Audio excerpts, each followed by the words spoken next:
Hello, everyone. Welcome back to the RationalInvestor.com's Daily Brief. Oh, and Casey, I see you there. Oh, man, I've literally eaten bacon for the past 2 days straight. That was Casey brought some bacon over from hand cured, did, and oh my God, it was just heaven.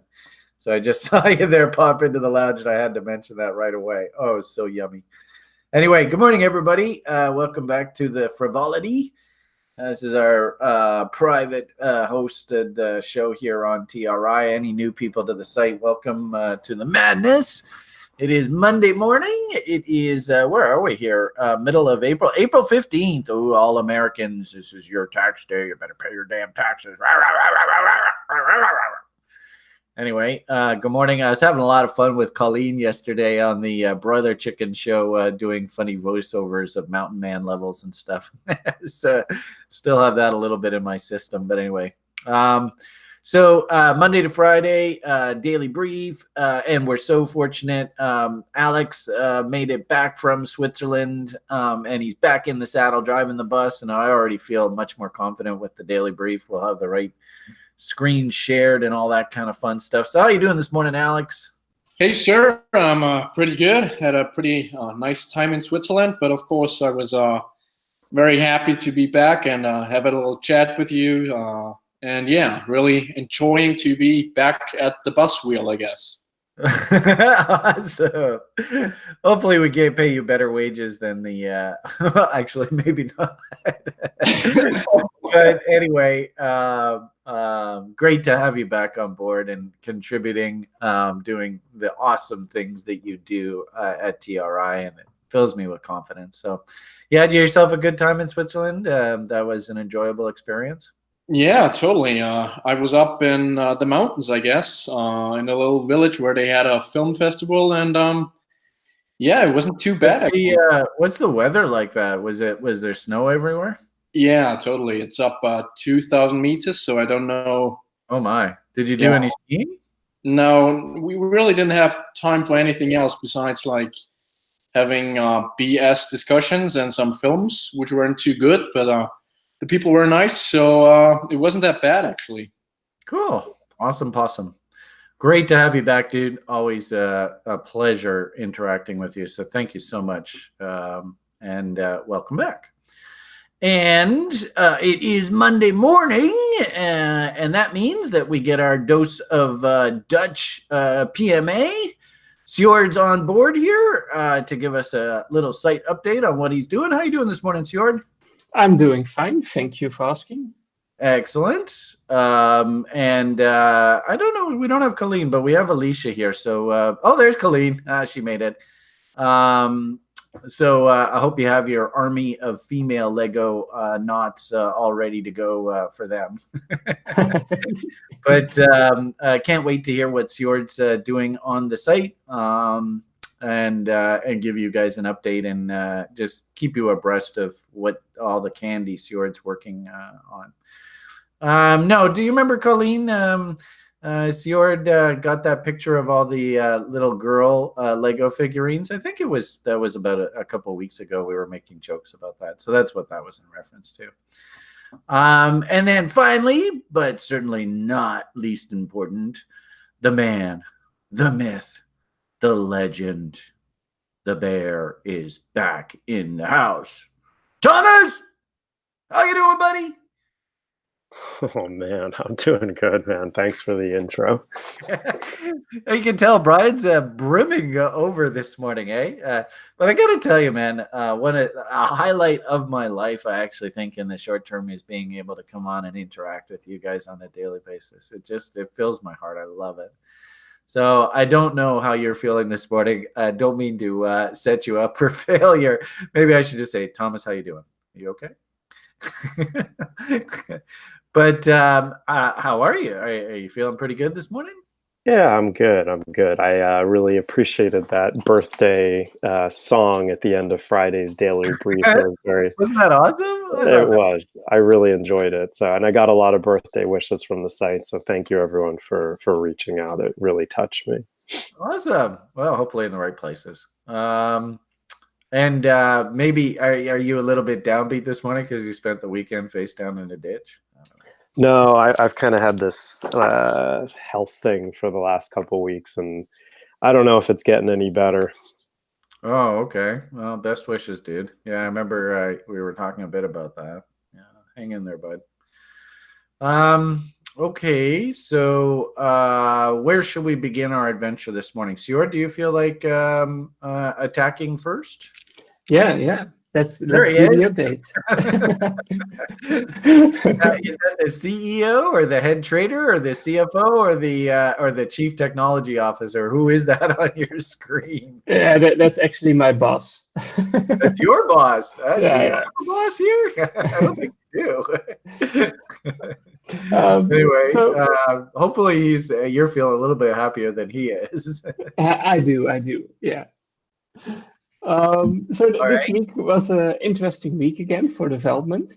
And basically, what I've been doing together with some external help of another developer that's helping us out a bit lately is we worked a bit on the dashboard. So what you can see now on my screen is, well, basically the dashboard growing and growing.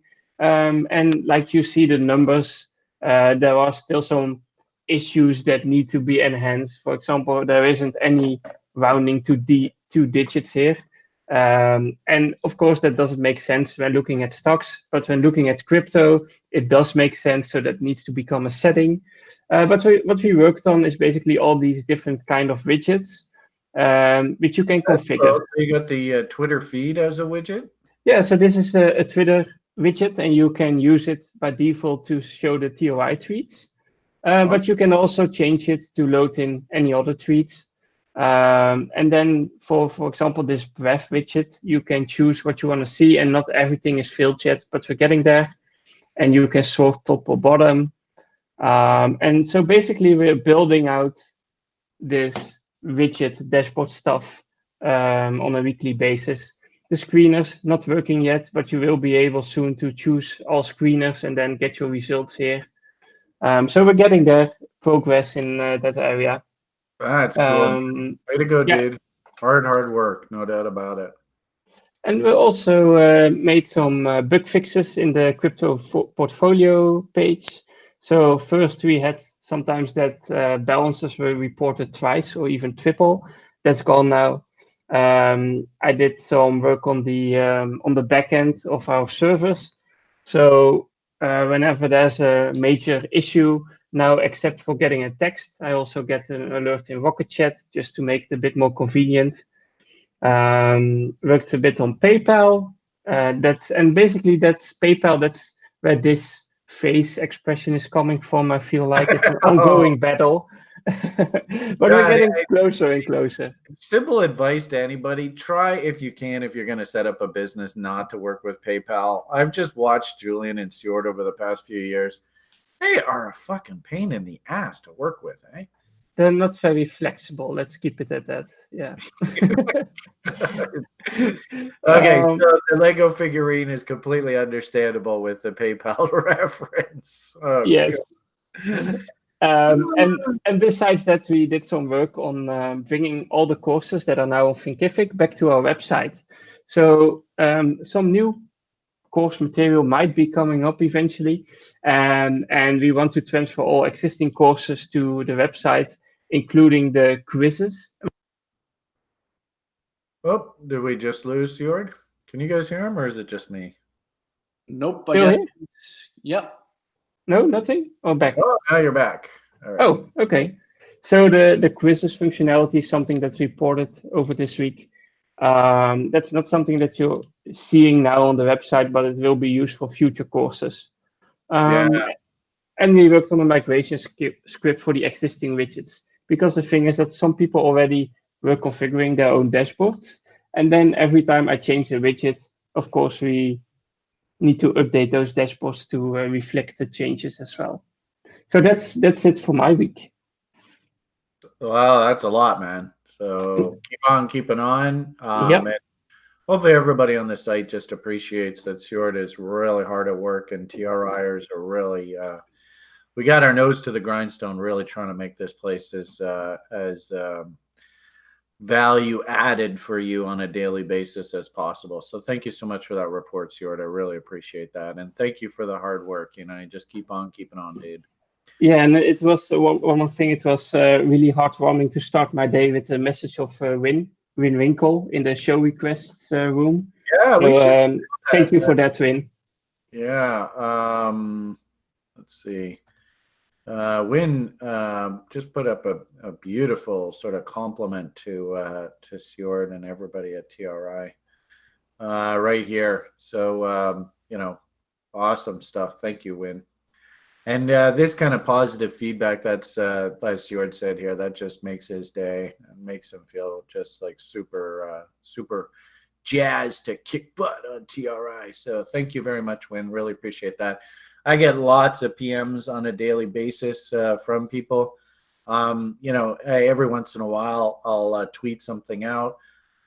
So, you know, if you had sent me a PM, you know, complimenting us, thank you so much for your message. Totally appreciate that. And, you know, the bottom line here is we just, you know, keep on bringing the value as you guys point out on a daily basis, and everything should take care of itself. So. All right. What's this? Not fishing for compliments. You can fish all you want, dude. You deserve all the compliments in the world. You are awesome. And I got to tell you, you know, just a personal note, I was sort of explaining to the boys before we got the show up and running. I personally am going through a really, really difficult time right now. And I got to tell you, it's you people, it's Stuart, it's Julian, it's Thomas, it's Alex. I mean, you guys you're you know, Adam in the lounge, you know, having fun with me. It's you people that are keeping me going. So thank you. You know, I just a heartfelt thank you from Brian. You know, Stuart, hugs and kisses, man. It's people like you that are keeping me, you know, just keeping the faith.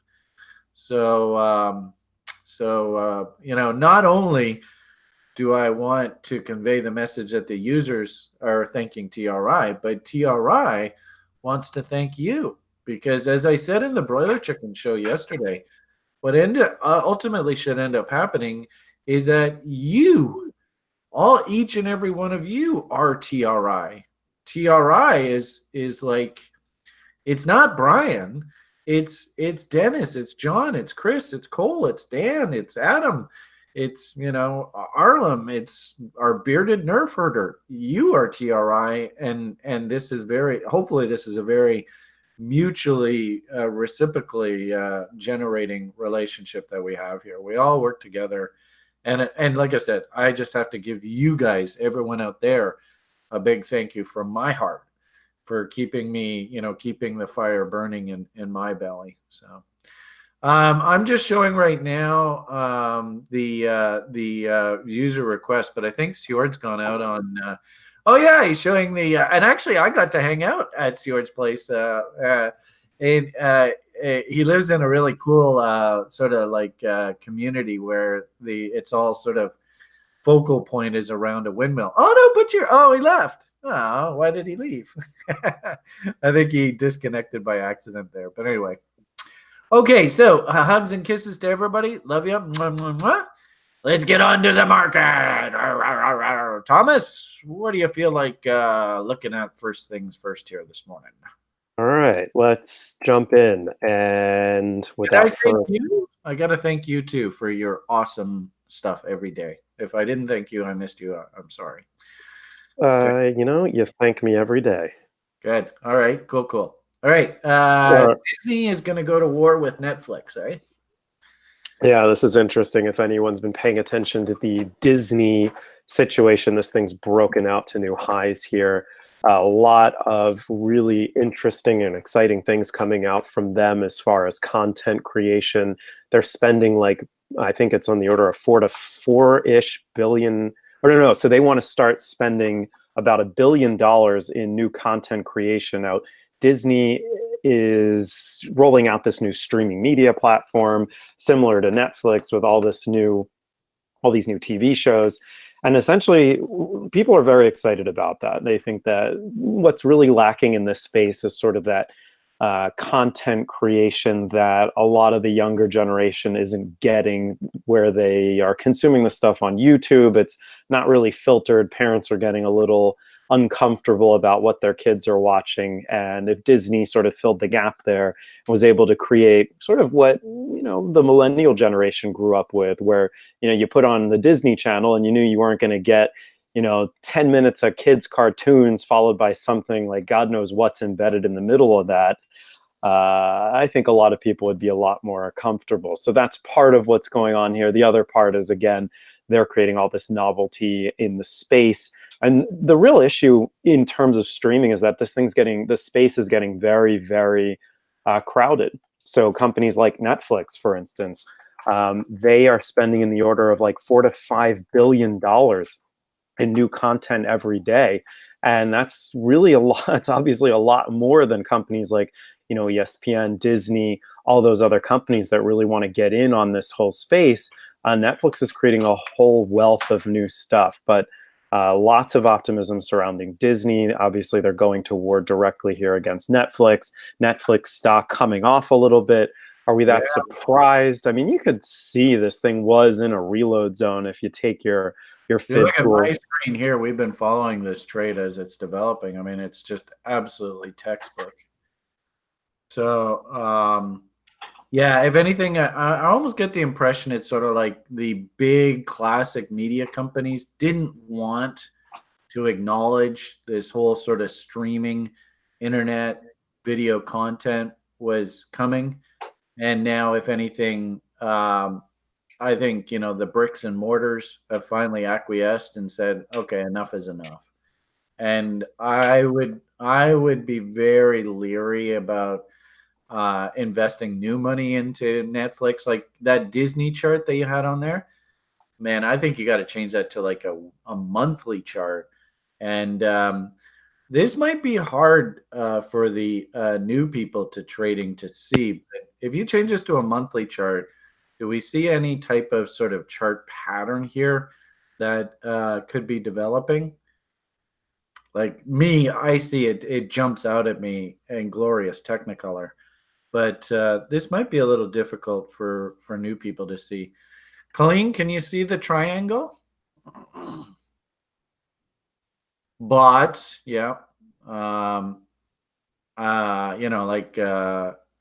don't know whether maybe I'll just throw a chart on here. But what I see is basically. I got it, yeah.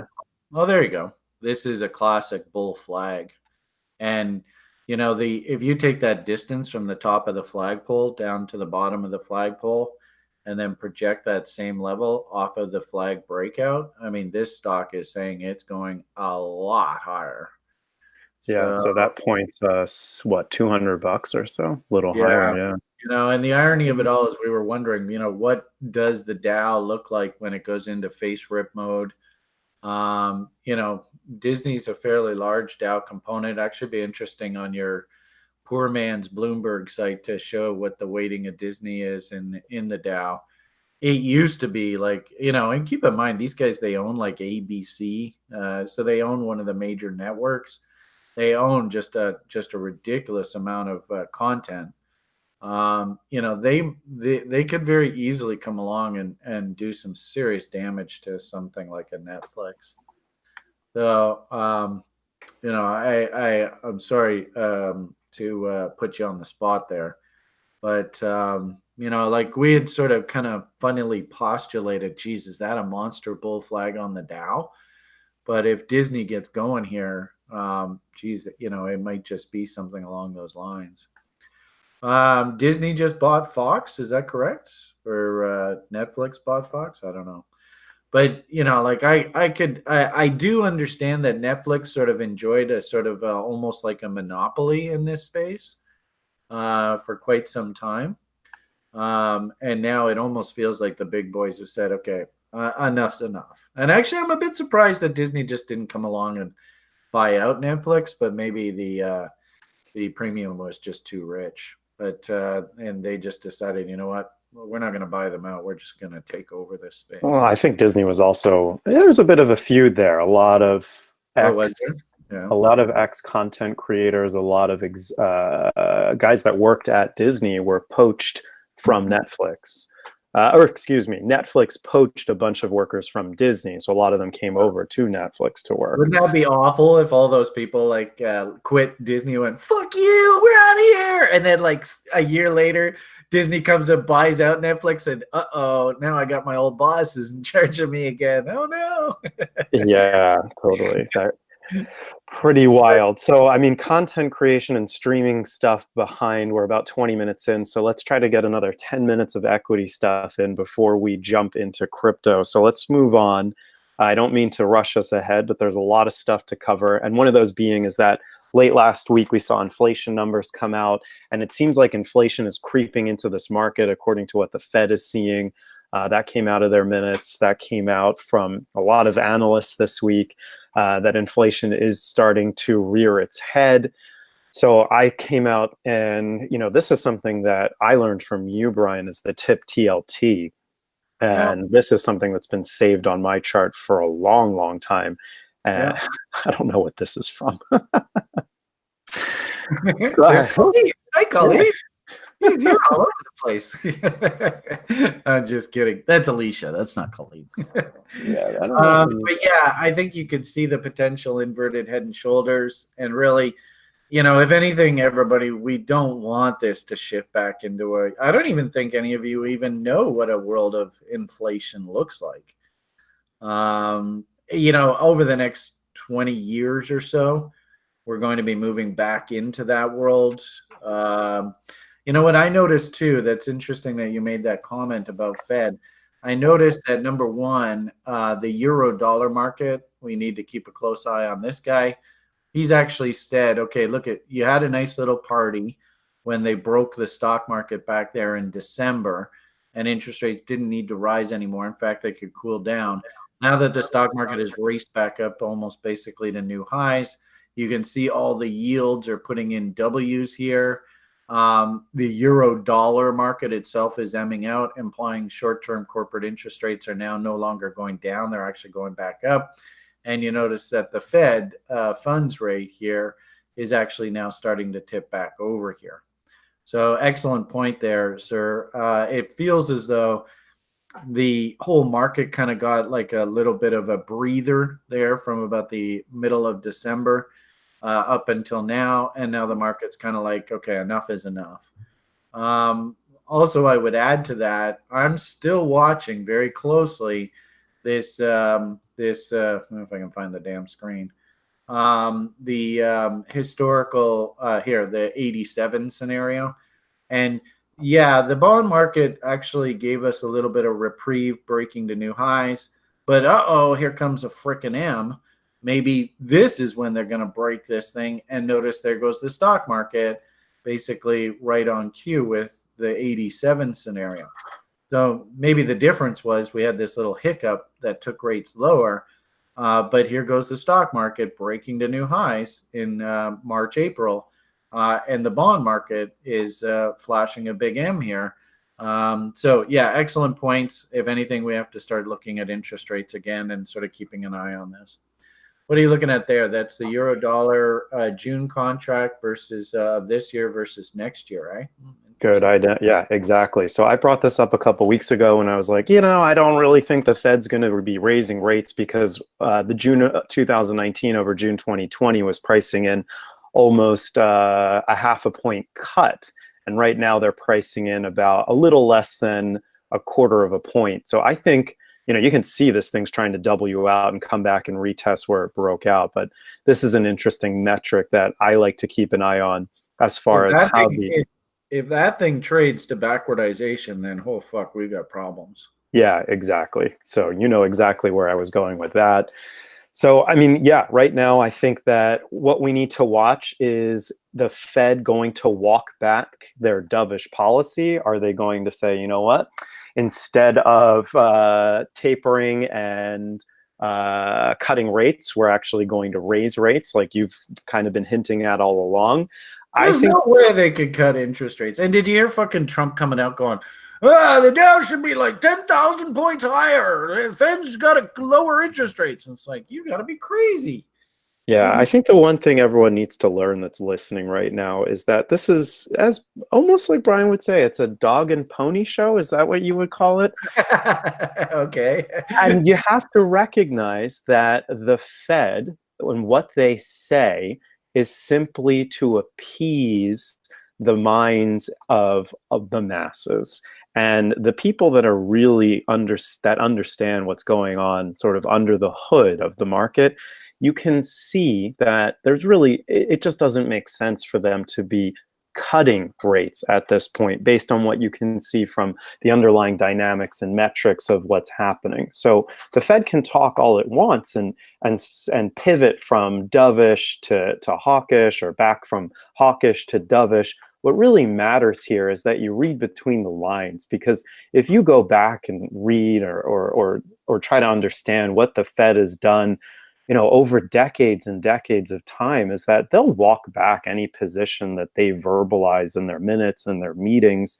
And, it's all empty promises, it seems like. Whatever they say, it seems to move the market in the shorter term. But I think what's important to understand is if you can really figure out what's going to happen 3 to 6 months after a Fed announcement, and you can really understand the movement of liquidity in the marketplace, because that's how I think liquidity flows, is based on monetary policy, based on the Federal Reserve, not just simply on what they say they're going to do, but what they're actually doing on the back end. Analyzing things like, as crazy as it sounds, even something as complicated as this Federal Reserve balance sheet, or looking at Fed balance sheet operations. I mean, there's so many different metrics that you can use. And one of them, actually, this is kind of a nice segue that I was paying attention to, is this RINF. Have you ever heard of this? The Inflation Expectations ETF. The Fed actually looks at this in addition to the CPI numbers when it comes to inflation. And lo and behold, what's that? So that's cool. Can you zoom out to like a weekly chart on that? Yeah, so I mean, the Fed's looking at this just as much as we are. And I mean, can you see how quickly this thing bounced back to inflationary areas after the lows in December? And now we're kind of flirting back with that area as well. So inflation expectations, I mean, if this thing breaks above 28, you can see that, next stop is almost at 30. So that's going to rocket higher. And that's certainly going to influence Fed policy in the future. Yeah, the funny thing is Alan Greenspan learned very early in his tenure, the absolute best thing for him to do is not say anything. Mm-hmm. This guy, I think, is now learning that hard lesson, that he's, if anything, it's probably in his best interest to say less, not more. And then, when the data comes out, because the bottom line here is that employment is the most important thing to Fed watchers and interest rate, right? Employment costs make up 2/3 of business costs. So if you see the jobs numbers are relatively robust, and like I think I heard recently, like weekly jobless claims was at like a 60-year low or something like that. There's no way in hell the Fed can lower rates in the face of that. The economy will go into hyperinflation. And if anything, that's going to break all of Thomas's charts out. So, if anything, what it would be, wiser for the Fed, I think, going forward, and I think this new guy is learning that, is less talk and just simply say, look, we're data dependent, and the Fed has a mandate for maximum employment. The employment numbers are very strong right now. We certainly have no real need to stimulate the economy to further increase employment. So if anything, we're either going to err on not changing rates, which I think is dangerous, because you can see on my chart, the longer end of the curve sort of believes that the Fed is on pause right now. And so they're starting to price in inflation and, Thomas's data here, which I think is good for risk on assets, things like crypto, I think is a risk on asset because it shows that, things are rocking and rolling. As soon as we start hearing that the Fed is back on, raising interest rates in earnest, then, risk assets will start coming under pressure. And that's probably when we see, things like Bitcoin and crypto take a bit of a pause. So we've enjoyed a nice little window here. As soon as the market starts freaking out about rising interest rates again, that's exactly what happened last fall. That's when we have to start expecting the stock market to break. I don't, and that's probably as much as I want to add to that. So. Yeah, we could get really deep into this stuff. I love it. But I guess in the interest of keeping this moving along and easier to understand, we should probably just touch on the dollar and gold and silver quickly. So with that said, dollar here is coming off just a bit. You can see this almost looks like a market structure top. It's trying to break down. I'd argue that this is already broken down and that we're just waiting for these moving averages to cross, and then we'll see if this thing can test the bottom of the range. But dollar is still very much a trend line off of those two lows from back in early January and early February. All right, you could even do a trend line off of that key low from back in September.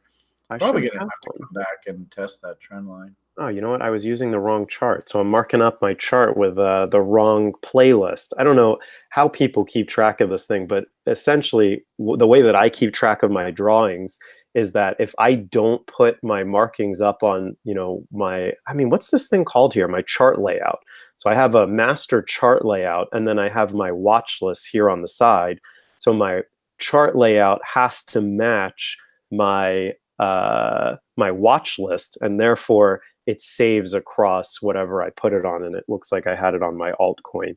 So long story short, there should be a trend line that pops up right now if I switch this from an hourly to a daily, and there it is. So that's why I didn't have it. So you can see the trend line's all the way down there, but I would be shocked if we came all the way down here. There would be something very wrong that came out to see us trade all the way down to the bottom of that range. But, anything's possible at this point, especially given the uncertainty that's going on with the Fed and kind of how they're, you said it perfectly. The Fed should say that they are data dependent. And that's exactly what they said in their minutes. That exact phrase came out. So it almost seems like we're walking back. My screen or not, but I think right now the two dominant trend lines for the US dollar, we're right now working off of this trend line here. And yeah, you can see the battle royale going on right now off of that trend line, eh? Yeah. And if we lose this trend line, then next support is basically against these key lows here, against this trend line. You're feeling as though we're not going to lose this trend line here in the short term? You know what? I don't know. I think it's possible to lose the trend line. I think I would just be surprised if we traded below these two levels here, that 95, 96, call it 95 3/4. If we lost that level, I'd be really shocked to see us go down here. I could see, for instance, hypotheticals. Trump comes out with some sort of, we made peace with China. We've landed all these new deals, that kind of thing. And so risk on comes back into the market, and that causes the significant break in the US dollar.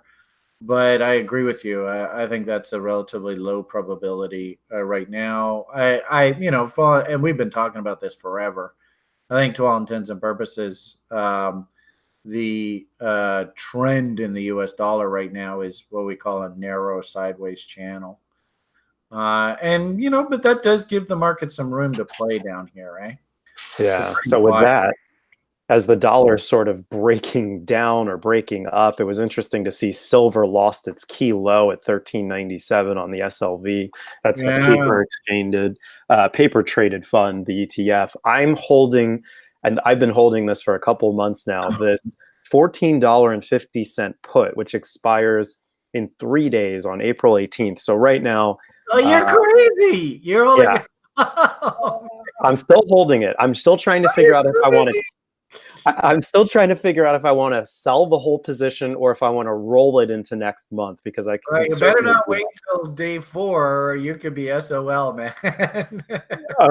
No, I know. I think I probably have until the end of the trading day today to make that decision. Well, now they got you by the short and curlies because they're rallying it back up here, eh? Fuckers. Well, it's fine, right? So 1450, I'm about 42 cents of intrinsic value. There's no time value decay. This is all in the money. I've tripled up that position a few times now, so I'm happy with it. But the question is just, do I roll it out and wait for this thing to keep moving down? Or was this the final push into the mountain man level and now it's just going to rally back up as the dollar comes off? And I think jury's still out, and that means that I haven't made my decision yet, but I've probably got another 3.5 hours left to do that. And it's interesting, too, that gold did not lose its lunch here. So I'm starting to fall into the camp that I got to take this position just off the table, reset everything for a couple months, see what happens with the dollar. Because, I mean, don't get me wrong, I'm a dollar bull. I think that the dollar is going to break out. I'm just wondering if it's a Q2 story or a Q3, Q4 story. And that'll dictate positions going forward. And I love the notion that the stock market, like the dollar comes down and trades back to that lower trend line through the spring and the summer here. The stock market goes racing up, Disney kind of stock talk. I can see the whole summer being spent about, the online Disney Netflix war, right? And CNBC, that's all they talk about day in, day out, blah, blah, blah, blah, blah. And this totally sets up that 87 scenario. U.S. dollar index trades down to that lower trend line. Seasonally, I agree with you. Gold here is playing really hard at this current level here.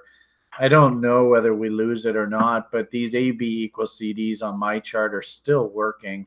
There's really no reason to think that they should stop working, especially with silver making a new low this morning. And also seasonally, this isn't a good time for the gold and silver market, though, right? No, it should be breaking down at this point. Right around now, right? If you go back in time to last year, Brian, if you zoom out just a bit to April 2018, you'll see that marked the top for the year in gold. Yeah. Yeah. So I mean, I do have some stink bids working. So where is April? Yeah. Oh boy. So April of last year, all hell broke loose here, right? Through this period, and boom. And you know what? That's probably what they're doing with my silver position. They probably want to keep it over $14 into this week because there's a big expiration for that. And then on the other side of expiration, then they break the damn thing. Totally. If anything, not a bad idea to take a look at the open interest on those options. You said there's a big contract expiry this week. Is it the third Friday? Is this week the third Friday of the month? I think it's the second Friday. This Friday is the third Friday of the month. Yeah, you're right. So this is in fact, that April contract, that's April gold, right? Yep. So April gold, that is a really significant contract. And for silver, it's the May silver contract. So the problem there is what we really have to do is go look at the commodity contracts, not just the stock market contracts. But wow, look at those. Yeah, look at the open interest in that $14 put. So my hunch is they really don't. And that was on the 18th that expires, and that Thursday. Isn't that interesting? Thursday. Silver traders don't work on Fridays. They're too busy manipulating the market Monday through Thursday. They need to take time off on Friday to, leave town in case the SEC is breathing down their neck. Well said. So you can see they have quite a vested interest to keep that silver price above 14 there on your screen, into Friday. Yeah, fuck. All right, that's fun. So what else do we want to do here? I guess for almost a quarter past, or 3/4 of an hour past, should we move on to the crypto? Sure. Mr. Habsburg, what should we, how about the Archipelago? Do you feel like playing Archipelago today? Do you have that handy? Or? Yeah, I'm afraid the chat doesn't really save these older messages where they have sent me the files. So maybe if Mickey Mick could resend me those, I could play them again. Oh, okay. Well, maybe what we should do is, yeah, Mickey, if you want to send me it, I'll just add the soundbite to the library. I didn't realize Yeah, that.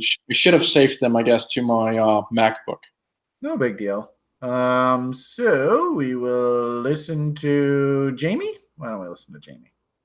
All right, Jamie. Here we go. Bitcoin, Bitcoin, pays great. Bitcoin, Bitcoin, Bitcoin.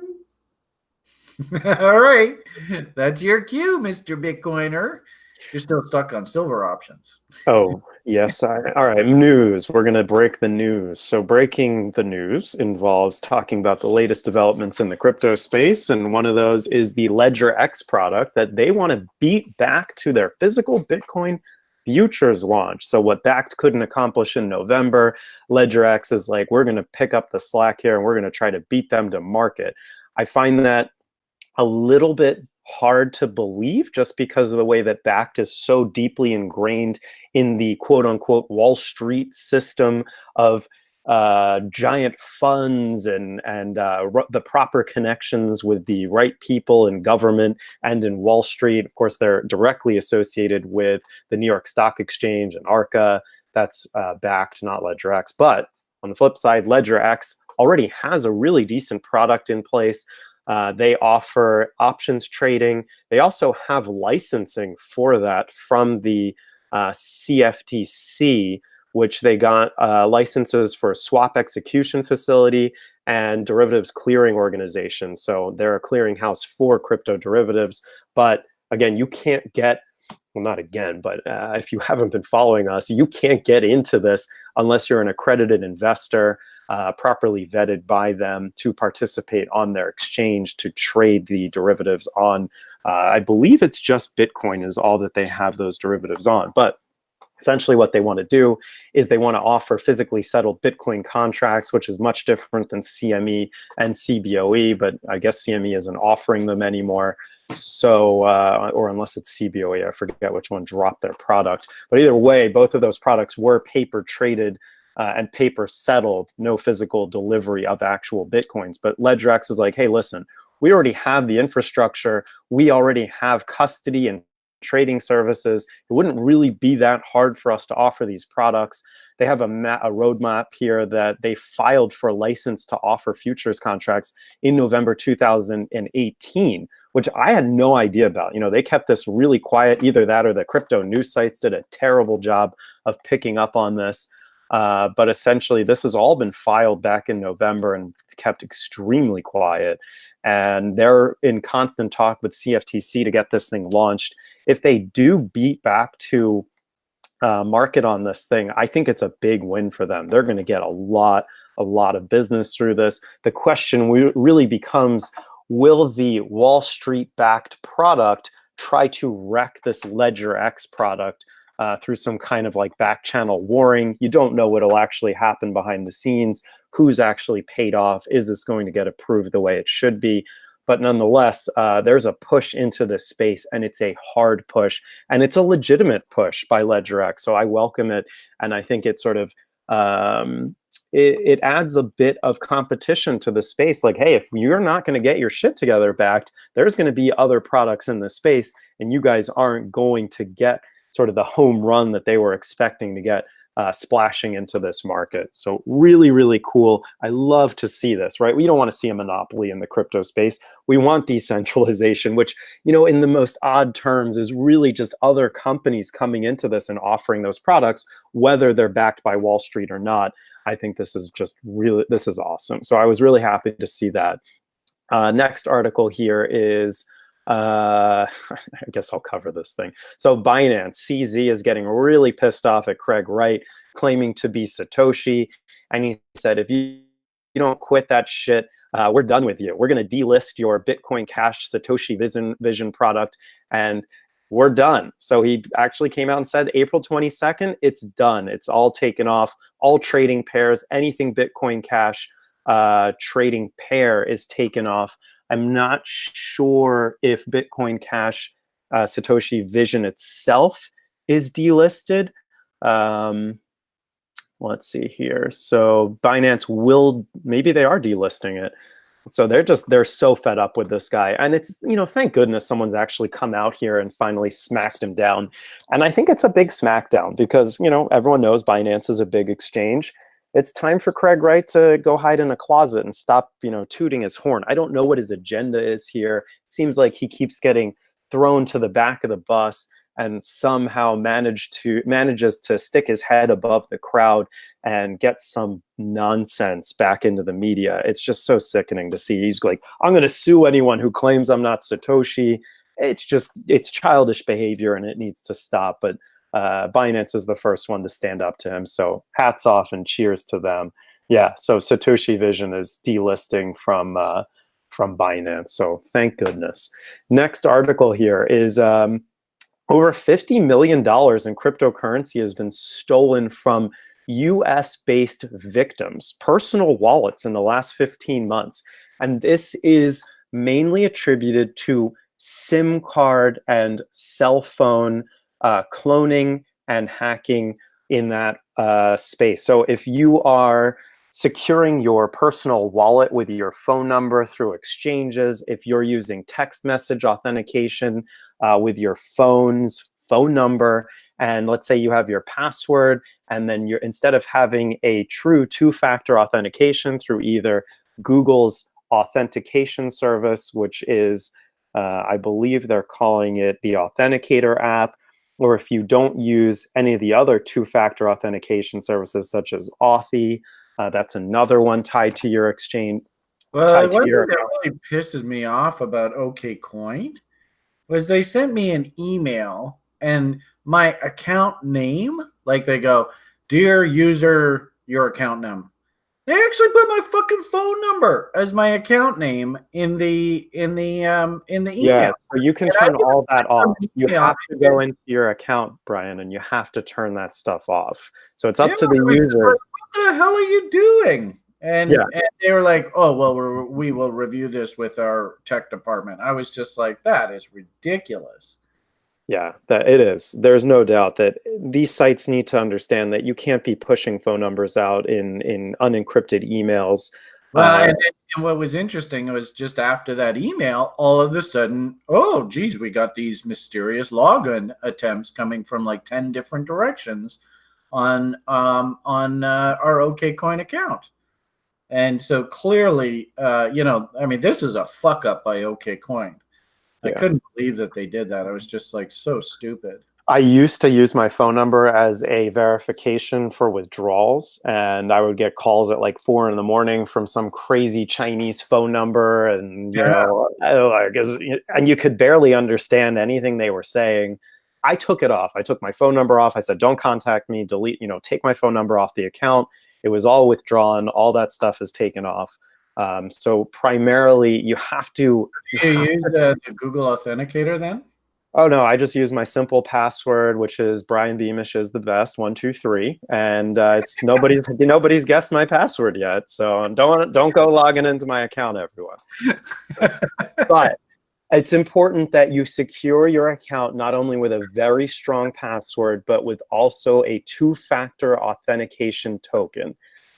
This makes it extremely difficult to log into your account without having that token. And if we can get into there's security segments that are saved on the library. There's a lot of YouTube videos you can watch. But the point here is that don't use your fucking phone number and associate it with your crypto account. Just don't do it. If you need to use it to verify your identity or your account, fine. But when you're logging in and they need to send you a text message to your phone and to gain access to your account, you fucked up. Change it now. Right after this daily brief is over, go log into your account, take off the text message login, and change it to a two-factor authentication, because there's no excuse for any reason to lose your funds here. So there you go. There's your warning. Don't be one of those $50 million worth of cryptocurrencies stolen. So with that being said, we'll leave that behind. OKX is listing new token pairs. That includes Block Cloud. They're also doing a token sale, another initial exchange offering. So I think all eyes are going to be watching that. New fiat token sale. So I was yeah, actually pretty impressed to see the other day. There was an idea that somebody had on the site, and I went to CoinMarketCap, and the most liquid market for this was on OKCoin. I was really surprised to see that.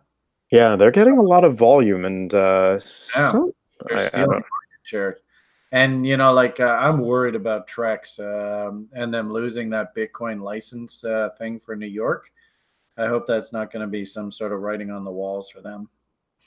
Yeah, New York's just very finicky about their laws. So, I mean, you got to dot your I's and cross your T's and make sure you're wearing your heart-shaped underwear for the regulators that come into your office. Otherwise, they're going to take that away. But, it's interesting that all these exchanges are trying to launch their ICOs on this initial exchange offering.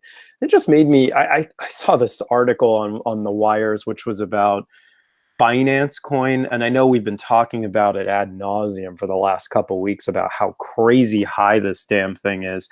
And the article basically came out. I don't need to show the article, just that Binance Coin may be the first crypto token here to break to new highs since crypto winter. And let's see what this thing looks like.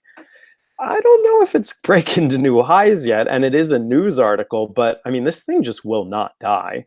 And Binance has a great model to keep this thing running.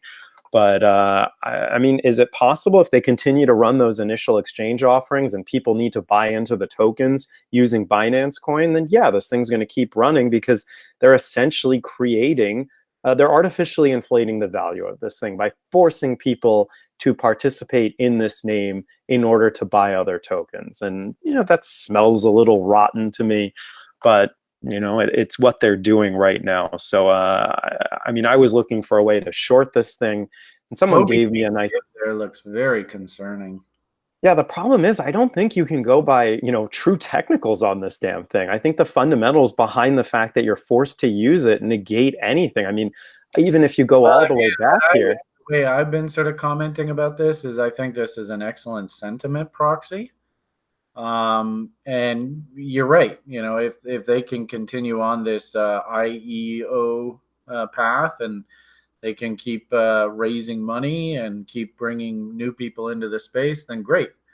But if I looked at the chart and I see the divergences, you see my chart here. This to me looks like it's actually setting up for actually a really pretty short. So we'll see how this goes. I think you're absolutely right. But I don't, like you're saying that the major media is saying it's breaking to new highs, which it's not.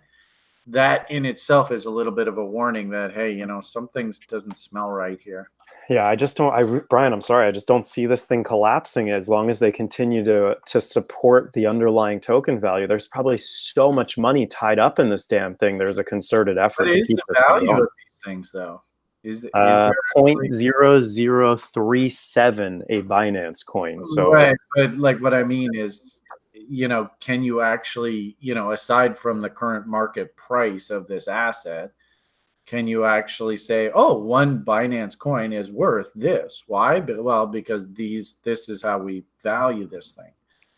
I have no idea how to figure that out. Like I said, me personally, and this is just my opinion, I think this is an excellent sentiment proxy, as long as the sentiment is positive. And, the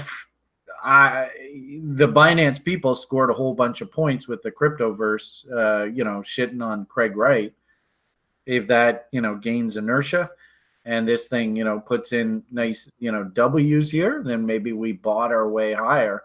But as it stands right now, looking at this price chart, this to me looks like it's setting up. You want to go in and take a shot against these highs if we can rally up into that reload zone. I'm just talking out my butt here. I don't know what the value of one of these silly coins is. And as we said, as long as the inertia is heading in his favor, then I think this thing could break to new highs. But, from a trader's perspective, I actually really like the idea of hunting for a top here.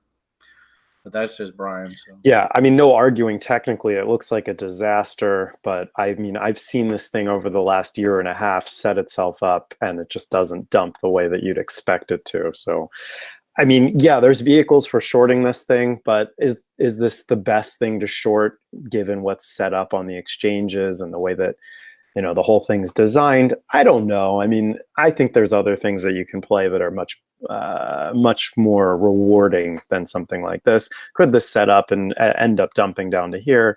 It's anyone's guess. But technically speaking, looks bad. Fundamentally, I don't see them letting this thing get destroyed. They're just going to keep pumping this thing up with more and more initial exchange offerings. More and more people are going to have to keep buying this thing to participate in those sales. And that's all there is to it for me. So you've got Brian's opinion, you've got mine, and just take caution and make sure you're smart about it. Last thing here. All I'll just say here is, as rational investors, maybe we can make the argument for trend continuation. As technicians, if you are a bull and saying, hey, I believe in that BNB story, well, just wait for a tradable setup to develop. Right now, I got nothing to even consider buying this. If this thing can go and start, Wing in earnest here, and, good old Brian, 3 higher lows, then maybe we got a trade that's developing here. But technically speaking, right now, I ain't got nothing here. Ain't got no trade. Yeah. All right. Next, last article. I think this is funny. You've got France coming out. Their finance minister has said that he wants to be a pioneer in the blockchain space, which we've kind of known. France has come out a few times and had some blockchain development friendly rules and laws and regulations. And now they're coming out with a specific amount that they want to pump $4.5 billion into blockchain tech to modernize France. I think that's hilarious, because you really don't see France coming out every day saying, you know what, we're going to pump a whole bunch of money into a totally controversial field that we have no idea how this thing's going to work out. Usually France is the last country in the world to come out and do something like this. And here they are. They really don't want to be left behind. And this guy's got to be at least, late 40s, 50s. And the fact that this guy understands how important it is to get involved in this technology really blows my mind. And it's encouraging to see that, that generation can actually palate and understand the importance of not being left behind in this space. So a lot of money is going to be funneled into innovation, into taking projects up off the ground. I saw someone posted an article in the lounge from a French supermarket called Carrefour, which is again a French supermarket. They want to start using blockchain technology for Nestle, and as far as food transparency is concerned. I mean, yeah, there's a lot of what's it called when you're putting supply chain. There's a lot of use for blockchain in supply chain management. I think it'll make that world a lot easier to manage, but I still think it's a bit far away getting into the mainstream. But the fact is that countries are recognizing that this is the future, and they need to get their shit together to get involved on this stuff. And who knows, whichever country. Talked about Lagarde. She's been like squawking all weekend long about, oh my God, crypto's gonna destroy the world. She's a goose. She needs to go get cooked. I love her. She's a great. She is technically French. I don't know whether you've been following any of her rants, but man, she's been pretty vocal, eh? Is she French or is she Belgian? Oh, I thought Chris. You're right, French. Yeah, but man, she's been going on and on all weekend long. All I've heard is just one tweet after another about how crypto is destabilizing the world, all that kind of talk. It's destabilizing her idea of how monetary systems work, because she doesn't even understand how the monetary system she manages works. But that's the irony of it all, is that if crypto does its job correctly, then it should technically put something like the IMF out of business. Yeah. So, the IMF is sort of the ultimate sort of, we're going to tinker with the system just to make sure everything works the way we want it to. And I could see that literally, the problem here is that if we do go back to a crypto world, i.e. hard assets, hard money policy, then, a lot of these central bankers are going to be put out of business. And things like the IMF are going to become completely sort of arcane, like, classic sort of 20th century conversation. Well, they know. They definitely know that they're ancient technology. They're going to be replaced. I think that they just want to make it last long enough for them to be able to retire on a beach on their boat, getting fat on and smoking Collecting their cigars. pensions. Exactly. And that's it. They, you know, and this is the saddest part about government bureaucrats. I even see it with like Liam people. All they care about is just don't fuck my nut. I get paid a really nice salary and I got to make it to retirement so I can collect my pension and I don't give a shit and I can just walk away. It's remarkable the kick the can shit, eh? Yeah, it's just that's the story right now. So let's jump into Bitcoin Ethereum analysis before we go too long into this hourly daily brief. But what do we have on the daily chart? Nothing but a consolidation after this really, sharp rise in price into the last week of April, or excuse me, last week. So right now we've got price action bouncing off this 13 EMA here, and really I don't see the signs of the tremendous pullback just yet on the daily. I mean, sure, we looked overextended after this big rise, and you look at where we are as far as reload zones and fib ranges. Here we are right at 70.2. This should technically be an area where you'd expect price to pull back. And right now we're consolidating. We don't have any divergences. We don't have any market structure. And really nothing else on the daily to indicate that, hey, this thing's ready to just flop over and hit this reload zone down at the low 4,000s, maybe mid 3,500 range. What's that? Still too early. Yeah. So the other thing that I think, did you hear any talk? Like I heard sort of the scuttlebutt was one of the reasons why Bitcoin did drop there. I mean, technically speaking, we knew that it had to come, but I heard that fundamentally they were justifying that the day Julian Assange was actually arrested, he sold something like $50 million worth of Bitcoin. Did you hear anything about that?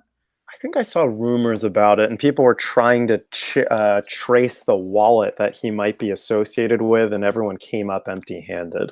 Okay, so it's just a rumor, right? I mean, it could be true, right? If Julian Assange is a very smart guy, and to keep all of his coins in one wallet and sell them all off at once wouldn't be the smartest thing to do. And if I were, I don't even want to go down that road, but essentially that dude, if he was smart, would diversify and scatter about his holdings in different places, presumably anonymous coins, whatever the hell he needs to do to properly disseminate his holdings if he needed money and liquidate them in multiple different ways. So it may be that he was smart enough to obfuscate the selling of whatever he was holding so that people weren't easily able to trace it.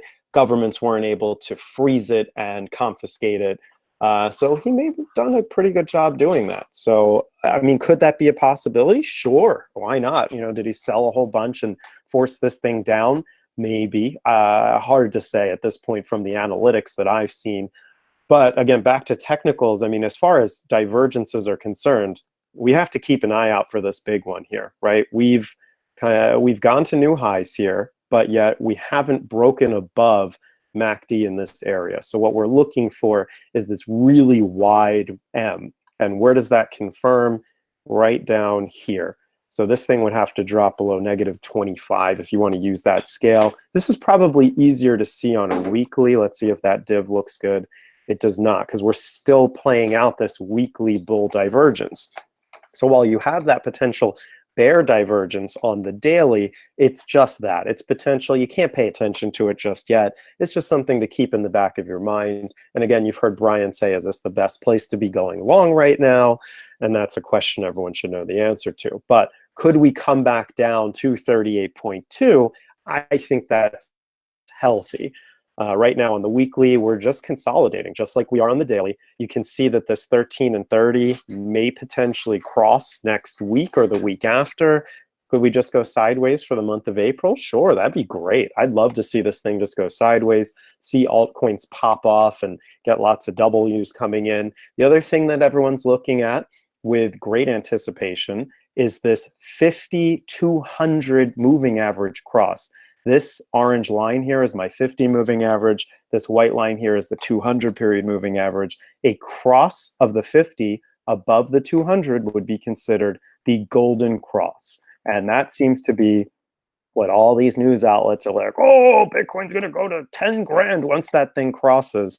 And, you know, could it? Sure. I mean, that's a very bullish sign that some people will trade just based on that moving average cross.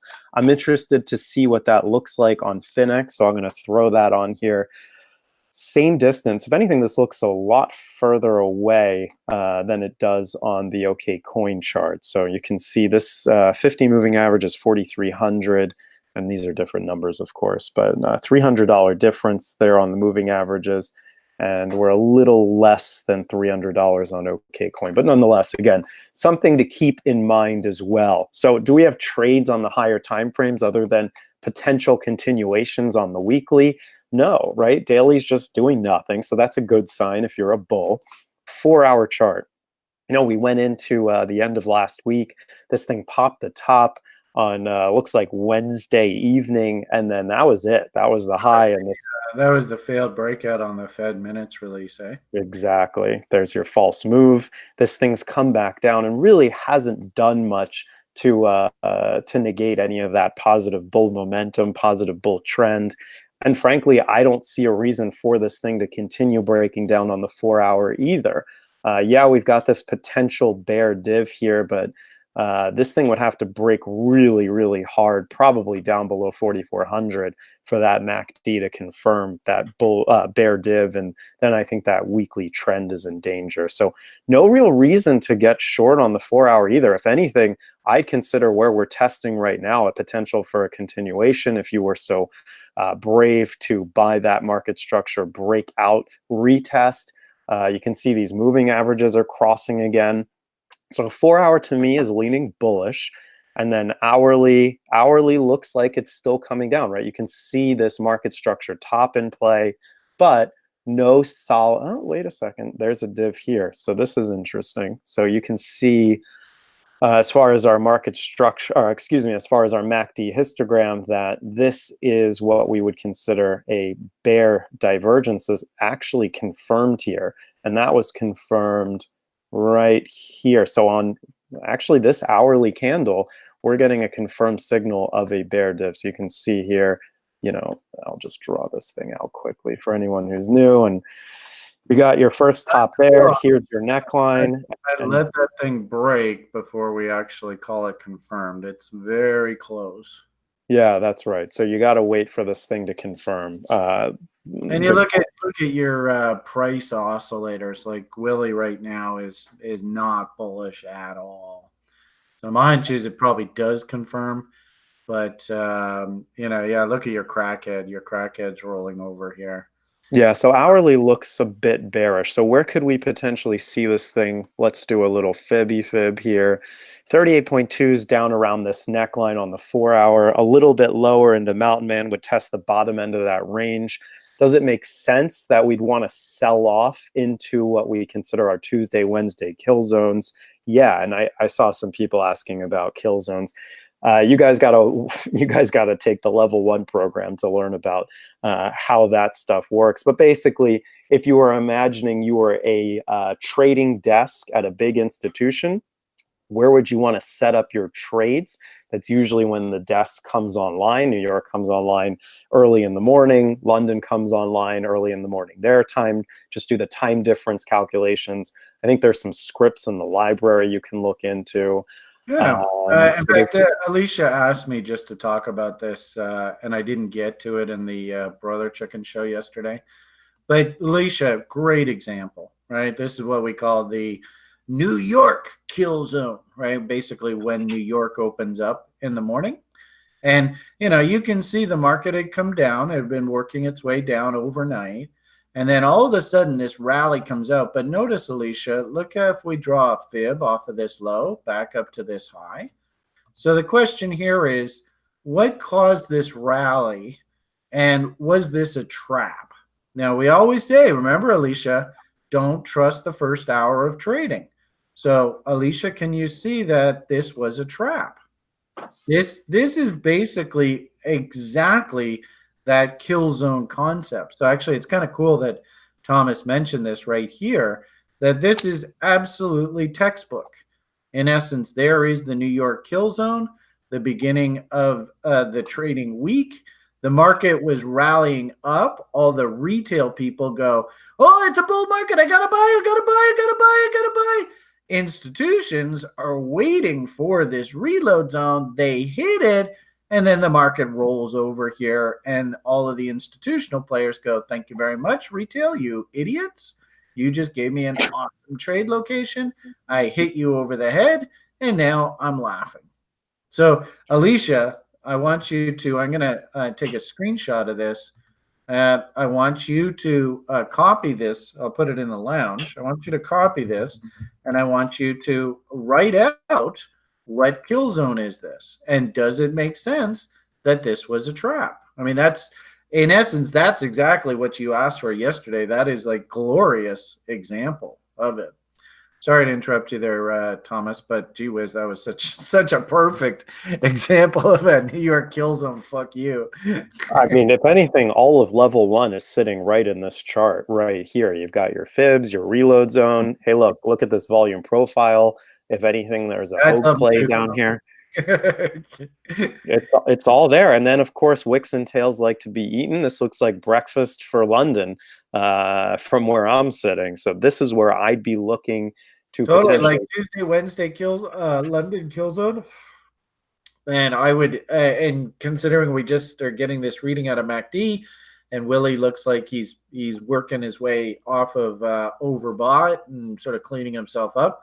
That makes totally perfect sense. And then, the last thing, does anybody notice if I say 4 letters, so everybody should go, oh, fuck, this makes total sense. BFRN. Does it make sense what's going on here? I mean, when I say the letters BFRN, everybody should go, oh yeah, $5,000. I mean, that's almost like a no-brainer. Right. So the point here is that, and look how that 200 period moving average on Thomas's chart just basically stopped this rally. If anything, in my history, what I found is if the 200 period moving average is flat, then it's going to act as a brick wall. And I think that's exactly what just happened there. And now we just simply have to go back and oscillate around our big fat round number. It really doesn't. And is there any like new fundamentals or anything that is driving the market here today? I don't think so. Couple this idea of I think we're going to have a bit of a crypto sort of internal war here with Binance and Mr. Craig Wright. I wouldn't be surprised if that sort of dominates the news. Is there? From what Thomas said today, that Ledger X might be a fundamental driver, but I don't think that's going to happen tomorrow. So in this sort of vacuum of fundamental news, what's price likely to do? My hunch is it's probably likely to oscillate back around that big fat round number. So, yeah, I mean, it all makes sense. Everything, just is pretty logical in my eyes. Yeah, so Excellent everything analysis, sir. Really right. Good analysis. And anyone who's new, just remember this is the hourly time frame, right? We're not talking higher time frame breakdowns. We're just looking at the hourly, so you have to base your analysis on the hourly. So keep that in mind. So and I think that, what else? But it also makes sense too. Big fat round number. And sort of a lack of fundamental drivers, internals off a lower time frame kind of look iffy. I mean, I don't think anybody should really be too bullish at TRI looking at this picture. And those higher time frames still need more time to really develop this top. So to me, this seems like, oscillate around big fat round numbers, get people suckered into maybe even going short here. And into those candle body lows, those tails, reload zone, whatever, they'll put in some sort of pivot and rally the market back up here. So I think that makes sense. The analysis here, I think, coupled that higher time frame sort of with lower time frame looking a little heavy, I think it makes perfect sense. Yeah. Should we talk Ethereum? I think it's probably going to be the same thing here on Ethereum. This top looks like it came in a bit earlier in the evening. I remember seeing this last night, and I was iffy about keeping this position on. I had a short from 170, but I got woken up at like 3 a.m. from a tornado warning in Philadelphia, which was freaking nuts. I'd never seen a storm like that. This thing woke me up at 3:30. We had lightning flashes like 5 every second. I thought my building was going to get blown down. It was really crazy. And, I saw this thing not developing properly. And I guess, being freaked out from the storm, I was like, I'm going to close it out so I can, sleep, and I'll reassess it for New York kill zone. And it turns out I wouldn't have been stopped out, but I don't know if what was this, 169.502? I wouldn't have been able to move my stop, but nonetheless, I was out of the position, and I reshorted it here after I woke up into London kill zone. So I've got a nice short on here from about this area here. And really, what am I looking for is simply the same thing as I am on Bitcoin, same fib ranges, same analysis that you can use to apply here. If anything, this MACD confirmed a lot earlier than Bitcoin did. So to me, it looks like Ethereum is leading the way again on the way down. And if I can get this fib to work, so I'd probably be looking at the 160-ish area here, 163, 162-ish into London kill zone as this thing will dump into tomorrow morning's trading. So same idea there on Ethereum. And then Litecoin, I haven't looked at Litecoin, so let's see what this thing looks like on the hourly. Did this thing break down before Ethereum? Would be really interesting to see. I saw people posting charts in the lounge. People had that really the grid of Ethereum, Litecoin, and Bitcoin. So I was really pleased to see that everybody was watching that. And yeah, sure enough, it looks like Litecoin and Ethereum kind of broke down at 6 a.m. Eastern time here. And I'd argue that Ethereum kind of broke down before Ethereum. You can see 3 a.m.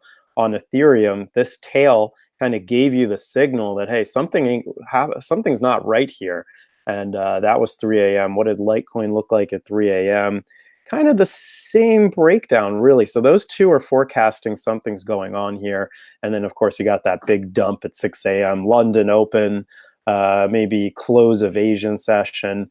And there you go. Now we're doing the same thing in Litecoin. So I'm seeing confluence here across the three names. And really just Ethereum and Litecoin leading Bitcoin just a little bit, it seems. So keep that grid up and keep paying attention to those things. You might be able to get some really nice information with your trading going forward. So yeah, maybe Bitcoin kind of gave us the signal. Is this right? So this thing kind of went to new highs and then broke to new lows an hour before Ethereum and Litecoin did. All right, I'm going to have to walk back that statement. It seems to me that Bitcoin kind of gave the signal here just a little bit earlier. Not quite with the same MACD, and same nice structure, but you did kind of get a hint that something was wrong there too. So you can see that things weren't happy going into this morning's trading, and if you were long, well, you probably were in the wrong position, and hopefully you got out there. You are extremely light. So again, I think that also speaks to lower time frame range setups. Sure, makes sense. But I'm a little leery about us making too big conclusions off the higher time frames. Oh. Okay, we're well past the top of the hour, so I think we've given these people great value here once again. You covered Bitcoin, you covered Litecoin, you covered Ethereum. I love your grid thinking, and I love how the community is sort of also sort of warming to that idea. Any closing thoughts here for the good people, Mr. Bear? Watch the kill zones. Okay. You've been told. Mr. Mayor, what do you think? Did we do a half decent job here today? Total value overload, I guess. All right, awesome. Okay, guys, why don't we call it a day? Thank you very much for everybody participating. Thank you, Sjoerd, for your update. Thank you, Mr. Bear. Hope you're feeling a little bit better. Thank you, Mr. Baconator over on Vancouver Island. I think my body fat content just went up like 2 notches. But, man, that was some damn good bacon. Thank you, as always, for Mr. Mayor driving the bus and keeping us on course. Didn't have a single person say, screen! Where's Rares? Rares usually is like, we actually did a pretty good job today, eh? Yeah, so it just goes to show how valuable the mayor is to our operation. I'm actually thankful that I was able to speak to Alicia's question about kill zones. And I think you just got an absolutely glorious example of a New York kill zone fuck you there out of Bitcoin this morning. So I think we'll wrap it up at that. Have yourselves a great day, everybody. We'll see everybody bright and early again tomorrow. And of course, any questions, feel free to reach out and ask. We're always here to help. Thank you so much, Thomas. Watch out for those lightning strikes and tornadoes. Hope you're feeling a little bit better. If there's anything I can do to help you, please let me know. Have yourselves a great day, everybody. All the best. And the only thing left to say at this point is a big bye for now.